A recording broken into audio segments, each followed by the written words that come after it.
Lakshmi gate बाहर महाकाली विद्यापीठ के प्रधान पुजारी पंडित अजय त्रिवेदी हमारे साथ मौजूद हैं। अजय जी, बीते 10 दिनों में किस तरह का माहौल रहा मंदिर का? देखिए, ये तो जगत जननी माँ काली का साक्षात सिद्ध दरबार है। इधर माहौल तो माँ के उससे बनता है, माँ के आगमन से बनता है। और माँ में झांसी की जनता और झांसी के आसपास की जनता माँ के दरबार से बहुत अटूट विश्वास और श्रद्धा का केंद्र है। ये आप पीछे भीड़ देख ही रहे हैं कि आज नवमी का दिन है। महाकाली विद्यापीठ पे महान भंडारे का आयोजन भी किया जाता है शाम को। और झांसी के आसपास सिद्ध क्षेत्र में इसकी बड़ी विशेष महत्व है। और कुछ अराजक तत्व हैं जो अपने आप को मंदिर का प्रधान पुजारी बताते हैं तो बताते रहें, लेकिन महाकाली विद्यापीठ पे गद्दी परंपरा चलती चली आ रही है। पूर्व में हमारे गुरुदेव परम पूज्य प्रातः स्मरणीय पंडित श्री प्रेम नारायण जी त्रिवेदी के पास यह गद्दी थी। उसके बाद यह गद्दी भाई पंडित अजय त्रिवेदी यानी मुझे दे के गए हैं, जो आजकल मैं निवर्तमान में इसको जो है संचालित कर रहा हूँ और माँ के भक्ति भाव से माँ को बुक कर रहा हूँ। त्रिवेदी जी, जनता का पूरा स्नेह आपके साथ में लंबे वक्त से है, आप लगातार यहाँ सेवा कर रहे हैं, इसमें कोई दो राय नहीं है, कोई शक नहीं है कि सब लोग आपको ही प्रधान पुजारी मानते हैं। यहाँ की मान्यता क्या है, किस तरह से इस पीठ को मान्यता मिली हुई है?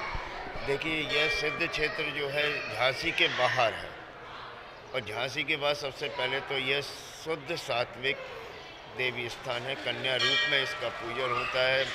10 महाविद्या में सर्वोपरि है।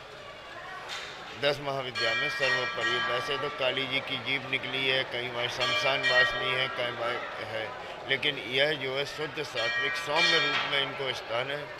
और ये राजा जी का शिकार गाय हुआ करता था। इस समय हम आप जो है झांसी फोर्ट के बाहर खड़े हुए हैं, तो ये राजा जी का शिकार गया हुआ करता था। राजा जी शिकार खेलने आते थे। शिकार खेलने में यहाँ एक गुफा हुआ करती थी जिसमें उनको प्रकाश दिखाई देता था। प्रकाश को बुंदेलखंड में झांई बोलते हैं। तो राजा अपने मंत्रियों से बोलते थे कि यहाँ हमें झांई सी दिखाई देती है, झांई सी दिखाई देती है, जिससे इसका नाम झांसी हुआ। पुराना नाम बलवंत नगर है, आप सब लोगों को सब भी देते हैं, तो ये झांसी हुआ। फिर उनको एक दिन स्वप्न हुआ कि हमारे पूजा जो है कानकुब्ज ब्राह्मण द्वारा ही कराई जाए, तभी हम आपको जो है दर्शन देंगे। हमारे पूर्व में बुलाया गया, हमारे गुरु के गुरु, गुरु के गुरु यानी पूर्वजों को हम लोगों के यहाँ जो है कुल में ही गुरु परंपरा चलती चली आ रही, उनको बुलाया गया। तो वो बड़े तांत्रिक थे। फिर ये प्रातः हमारे परम पूज्य गुरुदेव प्रातः स्मरणीय परम सिद्धे जो है पंडित प्रेम नारायण जी त्रिवेदी जी ने इसका पूरा विकास कराया और यह विकास आज भी चलता चला।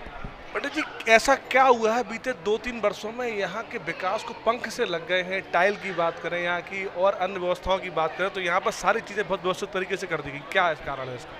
देखिए, पहले पूर्व में क्या है, एक इतने बड़े स्थान को संचालित करने के लिए कुछ हैंड की आवश्यकता होती है, हाथों की आवश्यकता होती है। बाहर के ब्राह्मणों को ना बुला के हमने यह सोचा कि कुछ घर के लोग हैं, कुछ है, उनको इधर जो है रखा जाए, जिससे कि इसका देख रेख अच्छी हो। 1 से 4 लोग हों, लेकिन उसका दुरुपयोग किया गया।